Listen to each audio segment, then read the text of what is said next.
Pemirsa, Menteri Koordinator Pembangunan Manusia dan Kebudayaan menyatakan pemerintah akan optimal melakukan pencarian korban longsor. Sementara Menteri Lingkungan Hidup menilai kawasan lokasi longsor telah mengalami alih fungsi lahan dari kawasan hutan menjadi lahan pertanian.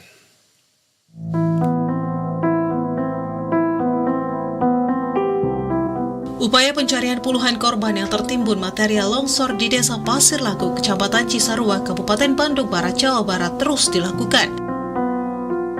Pada Minggu 25 Januari, Menteri Koordinator Bidang Pembangunan Manusia dan Kebudayaan Pratikno meninjau langsung lokasi bencana. Menko Pratikno menyatakan operasi pencarian korban dilakukan secara non-stop. Pratikno menyebut Wakil Presiden Gibran Rakabuming Raka juga telah memberikan instruksi khusus terkait penanganan jangka panjang bagi warga terdampak. Dan kami saat ini mengutamakan yang pertama adalah penyelamatan jiwa. Oleh karena itu kita melakukan operasi SAR 24 jam non-stop. Dan di saat yang sama tadi Bapak Wapres juga sudah membahas dengan Pak Wagub dan dengan Pak Bupati, dengan kami juga mengenai rencana relokasi untuk menghindari dampak susulan. Ini identifikasi lahan dan lain-lain tadi sudah diminta untuk segera dilakukan. Saya kira itu. Sementara Menteri Lingkungan Hidup Hanif Faisal Nurofik saat meninjau lokasi menilai kawasan tersebut telah mengalami alih fungsi lahan dari kawasan hutan menjadi lahan pertanian. Menurut Hanif, jenis tanaman yang mendominasi bukanlah tanaman asli yang sesuai dengan karakter alam setempat.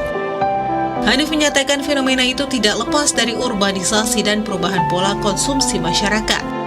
Kebutuhan pangan yang meningkat mendorong perluasan lahan pertanian hingga ke kawasan gunung meskipun tidak selaras dengan daya dukung lingkungan. Sebenarnya ini aspek dari urbanisasi yang cukup masif di kota-kota ya, sehingga membawa perubahan pola makan kita. Kita makan hal yang sebetulnya bukan habitat kita, seperti kentang, kol, kobis, paprika.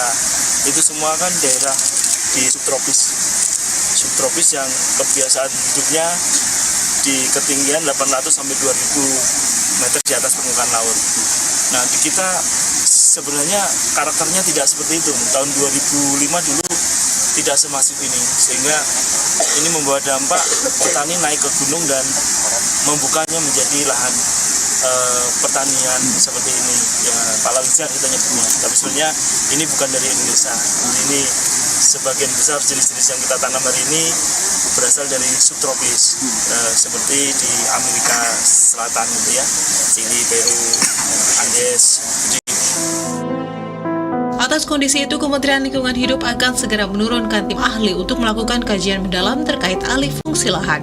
Tim akan bekerja bersama pemerintah Kabupaten Bandung Barat untuk menelaah kondisi bentang alam secara detail.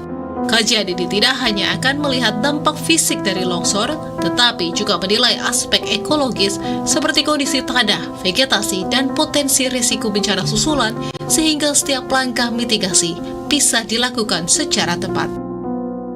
Tim Liputan, Berita 1.